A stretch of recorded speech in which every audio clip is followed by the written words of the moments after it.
Hello dear friends, ಇವತ್ತಿನ ವಿಡಿಯೋದಲ್ಲಿ ನಾನು ನಿಮಗೆ 12 ಶೀಟ್ ಮ್ಯಾಜಿಕಲ್ ರಿಚುವಲ್ ಬಗ್ಗೆ ಹೇಳ್ಕೊಡ್ತಾ ಇದ್ದೀನಿ.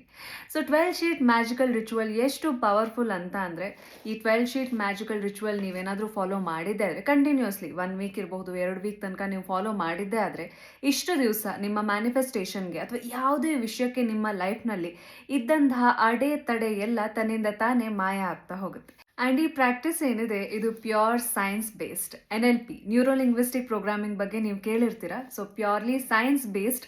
ಸೊ ಆದ ಕಾರಣ ತುಂಬ ಎಕ್ಸೈಟಿಂಗ್ ಆಗಿದೆ, ಇಂಟ್ರೆಸ್ಟಿಂಗ್ ಆಗಿದೆ ಆ್ಯಂಡ್ ವೆರಿ ಸಿಂಪಲ್. ನೀವೇನಾದರೂ 1 ವೀಕ್ ಆರ್ 2 ವೀಕ್ ಫಾಲೋ ಮಾಡಿದ್ದೆ ಆದರೆ yes, you can get amazing result. So ಈ ವಿಡಿಯೋ ಮುಂದುವರ್ಸೋಕ್ಕಿಂತ ಮುಂಚೆ, ನನ್ನ ಹೆಸರು Sanjana, I am a healer, mindset coach. ನಿಮ್ಮೆಲ್ಲರಿಗೂ believe achieve TV Kannada YouTube ಚಾನೆಲ್ಗೆ ಪ್ರೀತಿಯ ಸ್ವಾಗತ. ನಿಮ್ಮೆಲ್ಲರ ಪ್ರೀತಿಗೆ, ಕಾನ್ಸ್ಟೆಂಟ್ ಸಪೋರ್ಟ್ಗೆ ತುಂಬ ಥ್ಯಾಂಕ್ಸ್. ಯಾರೆಲ್ಲ ಇನ್ನೂ ಸಬ್ಸ್ಕ್ರೈಬ್ ಆಗದೆ ವಿಡಿಯೋ ನೋಡ್ತಾ ಇದ್ರೆ ಈಗಲೇ ಸಬ್ಸ್ಕ್ರೈಬ್ ಮಾಡಿ, ಬೆಲೈಕನ್ ಕೂಡ ಪ್ರೆಸ್ ಮಾಡಿ. ಸೊ ಇವತ್ತಿನ ವಿಡಿಯೋ ಸ್ಟಾರ್ಟ್ ಮಾಡೋಣ. Let's get started. ನಿಮ್ಮ ಮನಸ್ಸಿನಲ್ಲಿ ಈಗ ಕುತೂಹಲ ಮೂಡಿರುತ್ತೆ, ಏನಿರೋ 12 ಶೀಟ್ ಮ್ಯಾಜಿಕಲ್ ರಿಚುವಲ್ ಅಂತ. ಸೊ ಅದಕ್ಕಿಂತ ಮುಂಚೆ ಇದ್ರ ಹಿಂದಿರುವಂತಹ ಸೈನ್ಸ್ನ ತಿಳ್ಕೊಳ್ಬೇಕು, ಅಥವಾ ಯಾಕೆ ನಾವು ಈ ಮ್ಯಾಜಿಕಲ್ ರಿಚುವಲ್ನ ಮಾಡಬೇಕು, ಮ್ಯಾಜಿಕಲ್ ಅಂತ ಯಾಕಿದೆ ಅನ್ನೋದನ್ನು ತಿಳ್ಕೊಳ್ಳೋಣ. ಮೊದಲನೇದಾಗಿ, ನಾವು ಯಾವುದೇ ಒಂದು ಅಫರ್ಮೇಷನ್ನ ಹೇಳ್ತಾ ಇರಬೇಕಾದ್ರೆ ಅಥವಾ ವಿಜುವಲೈಸ್ ಮಾಡ್ತಾ ಇರಬೇಕಾದ್ರೆ ಒಂದು ರೀತಿ ಡೌಟ್ ಕ್ರೀಪಿನ್ ಆಗೋದು ನೋಡಿರ್ತೀವಿ. For example, I am wealthy person, I am healthy person ಅನ್ನೋ ಒಂದು ಒಳ್ಳೆ ಅಫರ್ಮೇಷನ್ ಕೇಳ್ತಾ ಇರಬೇಕಾದ್ರೆ ಮನಸ್ಸು ಒಳಗಡೆ ಡೌಟ್ ನಡೀತಾ ಇರುತ್ತೆ. ನಿಜಕ್ಕೂ ಈ ಅಫರ್ಮೇಷನ್ ವರ್ಕ್ ಆಗುತ್ತಾ, ನನ್ನ ಲೈಫ್ನಲ್ಲಿ ವರ್ಕ್ ಆಗುತ್ತಾ? ಅಥವಾ ಯಾವುದೋ ಒಂದು ಸಕ್ಸಸ್ ಸ್ಟೋರಿ ನೀವು ಕೇಳ್ತಾ ಇರ್ತೀರ, ಲಾ ಆಫ್ ಅಟ್ರಾಕ್ಷನ್ ಬಗ್ಗೆ ಇರ್ಬೋದು, ಅಥವಾ ತುಂಬ ಮ್ಯಾಜಿಕಲಿ 369 ಬಗ್ಗೆ ಇರ್ಬೋದು. ಆ ಸಕ್ಸಸ್ ಸ್ಟೋರಿ ಕೇಳಿರ್ತೀರ. ನೀವು ಕೇಳ್ತಾ ಇರಬೇಕಾದ್ರೆ ಇದೆಲ್ಲ ಇವ್ರಿಗೆ ಸಾಧ್ಯ, ನನಗೆಲ್ಲಿ ಸಾಧ್ಯ ಅನ್ನೋ ಈ ಇನ್ನರ್ ಟಾಕ್ ಏನಿರುತ್ತೆ ಅದು ನಿಮ್ಮ ಮನಸ್ಸಿನಲ್ಲಿ ಬರ್ತಾ ಇರುತ್ತಾ? ಅಥವಾ ನೀವೊಂದು ಎಕ್ಸಾಮ್ಗೆ ಪ್ರಿಪೇರ್ ಆಗ್ತಾ ಇದ್ದೀರಾ. ಸೊ ಯಾವುದೇ ಎಕ್ಸಾಮ್ ಇರಲಿ, ಜಾಬ್ ಇಂಟರ್ವ್ಯೂಗಿರಲಿ, ಪ್ರಿಪೇರ್ ಆಗ್ತಾ ಇರ್ತೀರ. ಮೀನ್ ವೈಲ್ ನೀವು ಮೆಡಿಟೇಟ್ ಮಾಡ್ತಾ ಇರ್ತೀರಾ, ಚಕ್ರ ಪ್ರಾಕ್ಟೀಸ್ ಮಾಡ್ತಾ ಇರ್ತೀರಾ. ಆಮೇಲೆ ನಿಮಗೆ ಮ್ಯಾನಿಫೆಸ್ಟೇಷನ್ ಮೆಥಡ್ ಬಗ್ಗೆ ಗೊತ್ತಾಗುತ್ತೆ, 369 ಬಗ್ಗೆ ಗೊತ್ತಾಗುತ್ತೆ. ನೀವು ಅಫರ್ಮೇಷನ್ ಬರೀತಾ ಇರ್ತೀರಾ, ನನಗೆ ಈ ಜಾಬ್ ಆಲ್ರೆಡಿ ಸಿಕ್ಕಿದೆ ಅಂತ, ಅಥವಾ ಈ ಎಕ್ಸಾಮಲ್ಲಿ ನಾನು ಪಾಸ್ ಆಗಿದ್ದೀನಿ, ಇಷ್ಟು ಮಾರ್ಕ್ಸ್ ಸಿಕ್ಕಿದೆ ಅಂತ. ಅದು ಬರೀತಾ ಇರಬೇಕಾದ್ರೆ ನಿಮ್ಮ ಮನಸ್ಸಿನಲ್ಲಿ ಡೌಟ್ ಬರ್ತಾ ಇರುತ್ತಾ, ಇದು ನಿಜಕ್ಕೂ ನನಗೆ ವರ್ಕ್ ಆಗುತ್ತಾ, ನಿಜಕ್ಕೂ ನಾನು ಎಕ್ಸಾಮಲ್ಲಿ ಇಷ್ಟೆಲ್ಲ ಒಳ್ಳೆ ಮಾರ್ಕ್ಸ್ ತೆಗಿಲಿಕ್ಕೆ ಸಾಧ್ಯ ಇದೆಯಾ, ಅಥವಾ ಈ ಜಾಬ್ ನಂಗೆ ಸಿಗ್ಲಿಕ್ಕೆ ಸಾಧ್ಯ ಇದೆಯಾ, ಕಾಂಪಿಟೇಷನ್ ನೋಡಿದರೆ ಇಷ್ಟು ಹೈ ಇದೆ ಅಂತ. ಈ ಥರ ಮೈಂಡ್ಸೆಟ್. ಓಕೆ, ರಿಲೇಷನ್ಶಿಪ್ ವಿಷಯಕ್ಕೆ ಬರೋಣ. ನಿಮ್ಗೊಂದು ಒಳ್ಳೆ ಪ್ರಪೋಸಲ್ ಬಂದಿರುತ್ತೆ, ಅಥವಾ ಒಂದು ಒಳ್ಳೆ ವ್ಯಕ್ತಿ ನಿಮಗೆ ಪರಿಚಯ ಆಗಿರ್ತಾರೆ. ಆದರೆ ನಿಮ್ಮ ಮನಸ್ಸಿನಲ್ಲಿ ಈ ಜಗತ್ತಲ್ಲಿ ಫುಲ್ ಮೋಸಗಾರರೇ ಇದ್ದಾರೆ, ಚೀಟರ್ಸೇ ತುಂಬಿದ್ದಾರೆ. ಸೊ ಒಳ್ಳೆ ಜನ ಸಿಗೋದು ಅಥವಾ ಒಳ್ಳೆ ಲೈಫ್ ಪಾರ್ಟ್ನರ್ ಸಿಗೋದು ಭಾಳ ಕಷ್ಟ ಅನ್ನೋ ಭಾವನೆ ಇಟ್ಕೊಂಡು ಕಂಟಿನ್ಯೂ ಮಾಡ್ತಾ ಇರಬೇಕಾದ್ರೆ ಏನೇ ನಿಮ್ಮ ಮೈಂಡ್ಸೆಟ್ ಏನಿರುತ್ತೆ ಅದೇ ಆ ವ್ಯಕ್ತಿಯಲ್ಲಿ ರಿಫ್ಲೆಕ್ಟ್ ಆಗ್ತಾ ಹೋಗುತ್ತೆ. You find reason to breakup.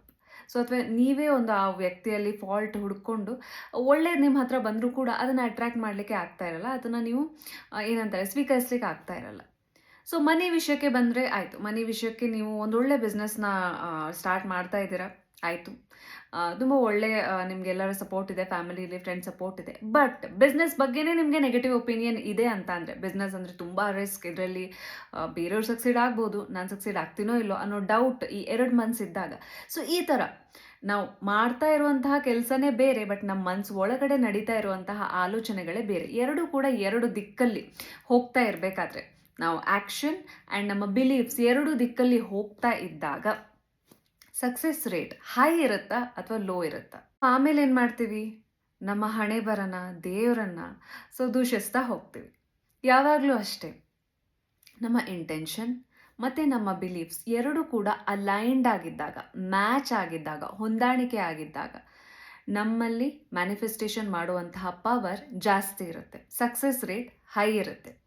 If ನೀವು ಲಾ ಆಫ್ ಅಟ್ರಾಕ್ಷನ್ ಫಾಲೋ ಮಾಡಬಹುದು, ಅಫರ್ಮೇಷನ್ ಕೇಳ್ಬೋದು, ಬಿಡ್ಬೋದು, ಲಾಜಿಕಲಿ ನೀವು ಮುಂದುವರಿತೀನಿ ಅಂತ ಅಂದರೂ ಕೂಡ ನಿಮ್ಮ ಇಂಟೆನ್ಷನ್, ನಿಮ್ಮ ಬಿಲೀಫ್ 2 ಮ್ಯಾಚ್ ಆಗಲ್ಲ ಅಂತ ಅಂದರೆ ಸಕ್ಸಸ್ ರೇಟ್ ಖಂಡಿತ ಕಮ್ಮಿ ಇರುತ್ತೆ.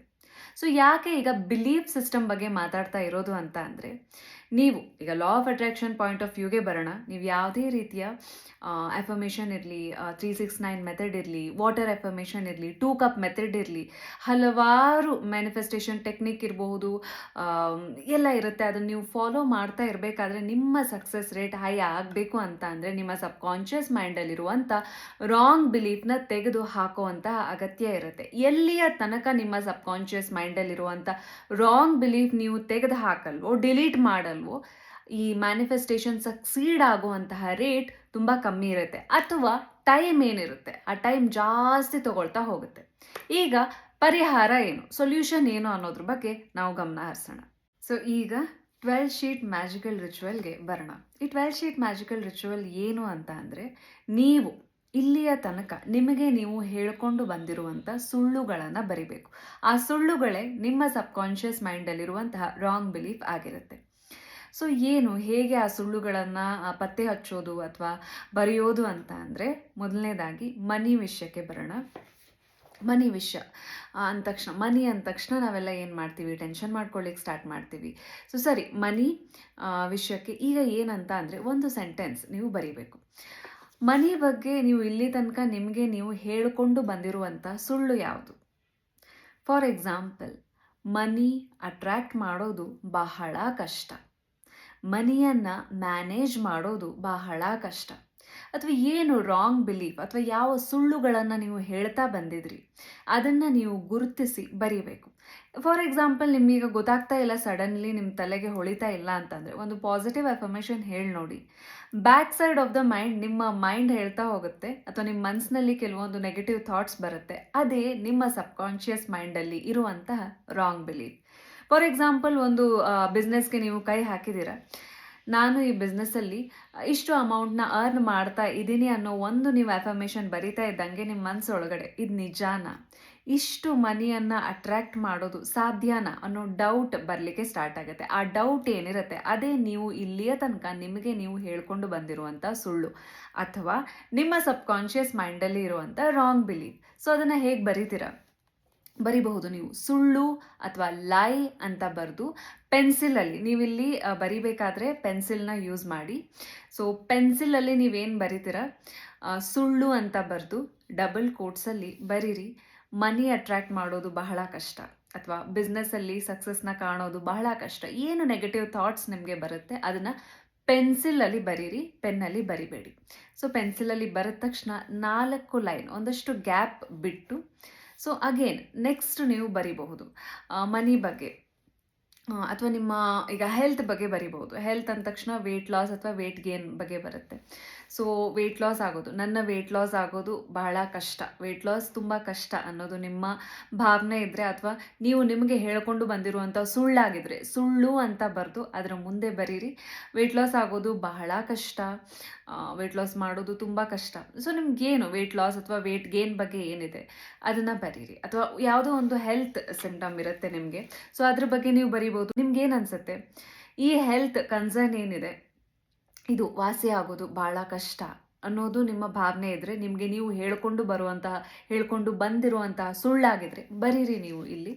ಸೊ ಏನಂತ ಬರಿಬೋದು, ಹೆಲ್ತ್ಗೆ ಸಂಬಂಧಪಟ್ಟಂಗೆ ಈ ಕನ್ಸರ್ನ್ ನನಗೇನಿದೆ ಇದು ಗುಣ ಆಗೋದು ಬಹಳ ಕಷ್ಟ, ಸುಳ್ಳು ಅಂತ ಬರೆದು ಆಮೇಲೆ ಡಬಲ್ ಕೋಟ್ಸಲ್ಲಿ ಬರೀರಿ, ಈ ಹೆಲ್ತ್ ಕನ್ಸರ್ನ್ ಗುಣ ಆಗೋದು ಬಹಳ ಕಷ್ಟ ಏನೋ ಅನಿಸ್ತಾ ಇದೆ ಅಂತ ಡಬಲ್ ಕೋಟ್ಸಲ್ಲಿ ಬರೀರಿ. ಮತ್ತೆ ಸ್ವಲ್ಪ ಲೈನ್ನಷ್ಟು ಗ್ಯಾಪ್ ಬಿಡಿ, ಒಂದು 4 ಲೈನ್ ಗ್ಯಾಪ್ ಬಿಡ್ಬೋದು ಅಥವಾ ಸ್ವಲ್ಪ ಗ್ಯಾಪ್ ಬಿಡ್ಬೋದು.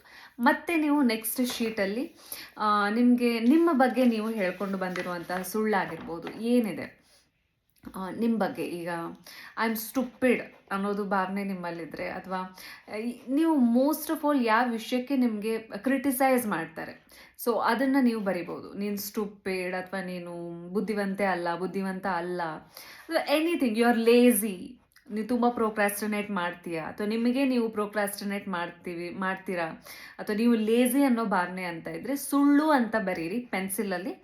ಆ್ಯಂಡ್ ಐ ಆಮ್ ಲೇಝಿ ಅಥವಾ ನಾನು ತುಂಬ ಸೋಮಾರಿ, ನಾನು ತುಂಬ ಪ್ರೋಕ್ರಾಸ್ಟಿನೇಟ್ ಮಾಡ್ತೀನಿ ಅನ್ನೋದನ್ನು ಬರೀರಿ ಡಬಲ್ ಕೋಟ್ಸಲ್ಲಿ ಪೆನ್ಸಿಲಲ್ಲಿ. ಮತ್ತೆ ಸ್ವಲ್ಪ ಲೈನ್ ಗ್ಯಾಪ್ ಬಿಡಿ. ಸೊ ಮತ್ತೆ ನಿಮಗೆ ಯಾವ ವಿಷಯಕ್ಕೆ ನಿಮಗೆ ಅನಿಸ್ತಾ ಇದೆ ನೀವು ನಿಮಗೆ ಸುಳ್ಳು ಹೇಳ್ಕೊಂಡು ಬರ್ತಾ ಇದ್ದೀರಾ ಅಥವಾ ನಿಮ್ಮ ಮನಸ್ಸಿನಲ್ಲಿ ರಾಂಗ್ ಪ್ರೋಗ್ರಾಮಿಂಗ್ ಇದೆ ಅಂತ. ಸೊ ಇದನ್ನು ಒಂದು ಶೀಟಲ್ಲಿ ನಾನು ನಿಮಗೆ ಹೆಲ್ತ್, ರಿಲೇಷನ್ಶಿಪ್ ಬಗ್ಗೆ ಹೇಳಲಿಲ್ಲ.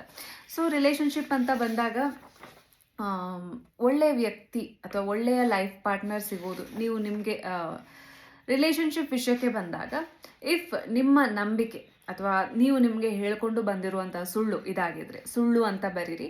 ಒಳ್ಳೆಯ ಲೈಫ್ ಪಾರ್ಟ್ನರ್ ಸಿಗೋದು ಬಹಳ ಕಷ್ಟ, ಅಂಡರ್ಸ್ಟ್ಯಾಂಡ್ ಮಾಡ್ಕೊಳ್ಳುವಂತಹ, ಪ್ರೀತಿ ಮಾಡುವಂತಹ ಲೈಫ್ ಪಾರ್ಟ್ನರ್ ಸಿಗೋದು ಬಹಳ ಕಷ್ಟ ಅನ್ನೋ ಭಾವನೆ ಅಥವಾ ಅನ್ನೋ ಒಂದು ನೆಗೆಟಿವ್ ಥಾಟ್ ನಿಮ್ಮಲ್ಲಿ ಇದೆ ಅಂತ ಅಂದರೆ ಸುಳ್ಳು ಅಂತ ಬರೆದು ಡಬಲ್ ಕೋಟ್ಸಲ್ಲಿ ನೀವು ಬರಿಬಹುದು. ಡಬಲ್ ಕೋಟಲ್ಲಿ ಪೆನ್ಸಿಲಲ್ಲಿ ಬರೀರಿ, ಮತ್ತೆ ಒಂದು ಸ್ವಲ್ಪ ಲೈನ್ ಬಿಡಿ. ಮತ್ತೆ ನೀವು ನಿಮಗೆ ಯಾವ ವಿಷಯಕ್ಕೆ, ಈಗ ನೀವು ಯಾವ ವಿಷಯಕ್ಕೆ ಚಾಲೆಂಜ್ ನಿಮ್ಮ ಲೈಫ್ನಲ್ಲಿದೆ ಅಥವಾ ನೀವು ಯಾವ ವಿಷಯಕ್ಕೆ ಕಷ್ಟ ಅನುಭವಿಸ್ತಾ ಇದ್ದೀರಾ ಅಥವಾ ಡಿಲೇ ಅನಿಸ್ತಾ ಇದೆ ನಿಮಗೆ, ಅದ್ರ ಬಗ್ಗೆ ನೀವು ಬರಿಬಹುದು. ಓಕೆ, ಸೊ ಈಗ ನಾನು ಎಲ್ಲ ಹೆಲ್ತ್ ಇರಲಿ, ರಿಲೇಷನ್ಶಿಪ್ ಇರಲಿ, ಕರಿಯರನ್ನು ಒಂದೇ ಪೇಜಲ್ಲಿ ತೋರಿಸಿದ್ದೀನಿ. ಸೊ ನೀವೇನು ಮಾಡ್ಬೋದು, 12 ಶೀಟ್ ಯಾಕೆ ಹೇಳಿರೋದು ಅಂತ ಅಂದರೆ, ನಿಮ್ಮ ಹೆಲ್ತಿಗೆ 4 ಪೇಜ್, ನಿಮ್ಮ ರಿಲೇಷನ್ಶಿಪ್ಪಿಗೆ 4 ಪೇಜ್, ಕರಿಯರ್ ಅಥವಾ ಮನಿಯನ್ನು ನೀವೇನು ಮಾಡ್ಬೋದು ಅಂತ ಅಂದರೆ ಒಂದೇ ಶೀಟಲ್ಲಿ, 4 ಶೀಟಲ್ಲಿ ಬರಿಬೋದು. ಸೊ 12 ಶೀಟ್ ಆಗಿ ಹೋಗುತ್ತೆ. ಸೊ ರಿಲೇಷನ್ಶಿಪ್ ಅಂದ ತಕ್ಷಣ ಬರೀ ನೀವು ನಿಮ್ಮ ಹಸ್ಬೆಂಡ್ ಆರ್ ವೈಫ್ ರಿಲೇಷನ್ಶಿಪ್ ಅಷ್ಟೇ ಅಲ್ಲ, ಬರೀ ಇದನ್ನು ಮ್ಯಾರೇಜಿಗಷ್ಟೇ ಯೂಸ್ ಮಾಡಬೇಕು ಅಂತ ಅಲ್ಲ. ನಮಗೆ ಯೂಶ್ವಲಿ ರಿಲೇಷನ್ಶಿಪ್ ಅಂತ ಬಂದಾಗ ಅಪ್ಪ ಅಮ್ಮ ಕೂಡ ಇರ್ತಾರೆ, ಇನ್ಲಾಸ್ ಕೂಡ ಇರ್ತಾರೆ. ಸೊ ಅವ್ರ ಬಗ್ಗೆನೂ ನಮಗೆ ಒಂದು ಸುಳ್ಳು ಹೇಳ್ಕೊಂಡು ಬರ್ತಾ ಇರ್ತೀವಿ. ಏನು ಅಂತ ಅಂದರೆ, ಅಥವಾ ನಮ್ಮ ಮನಸ್ಸಿನಲ್ಲೇ ರಾಂಗ್ ಬಿಲೀಫ್ ಇರುತ್ತೆ, ನಮ್ಮ ಸಬ್ಕಾನ್ಷಿಯಸ್ ಮೈಂಡಲ್ಲೇ ರಾಂಗ್ ಬಿಲೀಫ್ ಇರುತ್ತೆ.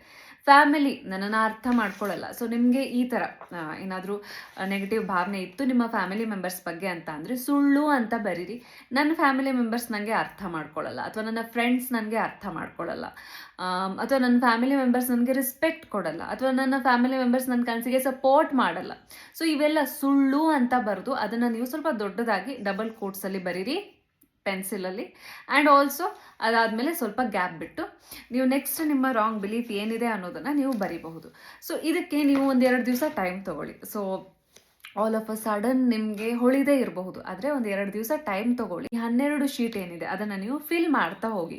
ಹೆಲ್ತಿಗೆ 4 ಶೀಟ್, ರಿಲೇಷನ್ಶಿಪ್ಪಿಗೆ 4 ಶೀಟು, ಆಮೇಲೆ ನಿಮ್ಮ ಕರಿಯರ್, ಮನಿ ವಿಷಯಕ್ಕೆ 4 ಶೀಟ್. ಸೊ 12 ಶೀಟ್ ಮುಗಿಯುತ್ತೆ. ಫಾರ್ ಎಕ್ಸಾಂಪಲ್ ನೀವು ಮನಿಯನ್ನು ಕನ್ಸಿಡರ್ ಮಾಡೋಣ. ಈಗ ನೀವೇನು ಬರೆದಿದ್ದೀರಾ, ಸುಳ್ಳು ಅಂತ ಬರೆದು ಪೆನ್ಸಿಲಲ್ಲಿ ಏನು ಬರೆದಿದ್ದೀರಾ, ಮನಿ ಅಟ್ರ್ಯಾಕ್ಟ್ ಮಾಡೋದು ಬಹಳ ಕಷ್ಟ ಅಂತ ಬರೆದಿದ್ದೀರಾ ಅಂತ ತಿಳ್ಕೊಳ್ಳಿ. ಇದು ಪೆನ್ಸಿಲಲ್ಲಿ ಆಯಿತು.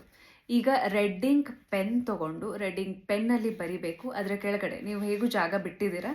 ಸೊ ಇಲ್ಲಿ ನೀವು ರಾಂಗ್ ಬಿಲೀಫ್ ಅಥವಾ ಸುಳ್ಳು ಅಂತ ಬರೆದು ನೀವೇನು ಆ ನೆಗೆಟಿವ್ ಬಿಲೀಫ್ ಬರೆದು ಅದ್ರ ಕೆಳಗಡೆ ಸ್ವಲ್ಪ ಜಾಗ ಬಿಟ್ಟಿರ್ತೀರಲ್ಲ, ಅಲ್ಲಿ ರೆಡ್ ಇಂಕ್ ಪೆನ್ನಲ್ಲಿ ಬರಿಬೇಕು. ಸತ್ಯ ಅಂತ ಬರೆದು ಅದಕ್ಕೆ ಮನಿ ಅಟ್ರ್ಯಾಕ್ಟ್ ಮಾಡೋದು ಬಹಳ ಈಸಿ. ಇದನ್ನು ನೀವು ರೆಡ್ ಇಂಕಲ್ಲಿ ಸ್ವಲ್ಪ ದೊಡ್ಡದಾಗಿ ಬರಿಬೇಕು. ಆಮೇಲೆ ಫ್ಯಾಮಿಲಿ ಮೆಂಬರ್ಸ್ ಬಗ್ಗೆ ಬರೋಣ. ಈಗ ಫ್ಯಾಮಿಲಿ ಮೆಂಬರ್ಸ್ ಬಗ್ಗೆ ನೀವು ಪೆನ್ಸಿಲಲ್ಲಿ ಏನಂತ ಬರೆದಿರ್ತೀರ, ನನ್ನ ಫ್ಯಾಮಿಲಿ ಮೆಂಬರ್ಸ್ ನಂಗೆ ಅರ್ಥನೇ ಮಾಡ್ಕೊಳ್ಳಲ್ಲ, ಸುಳ್ಳು, ನನ್ನ ಫ್ಯಾಮಿಲಿ ಮೆಂಬರ್ಸ್ ನನಗೆ ಅರ್ಥನೇ ಮಾಡ್ಕೊಳ್ಳಲ್ಲ ಅಂತ ಬರೆದಿರ್ತೀರ ಪೆನ್ಸಿಲಲ್ಲಿ. ಸೊ ನೆಕ್ಸ್ಟ್ ಏನು ಮಾಡಬೇಕು, ರೆಡ್ ಇಂಕ್ ಪೆನ್ನಲ್ಲಿ ಡಬಲ್ ಕೋಟಲ್ಲಿ ನನ್ನ ಫ್ಯಾಮಿಲಿ ಮೆಂಬರ್ಸ್ ನನ್ನನ್ನು ತುಂಬ ಅರ್ಥ ಮಾಡ್ಕೊಳ್ತಾರೆ, ನನಗೆ ಸಪೋರ್ಟ್ ಮಾಡ್ತಾರೆ.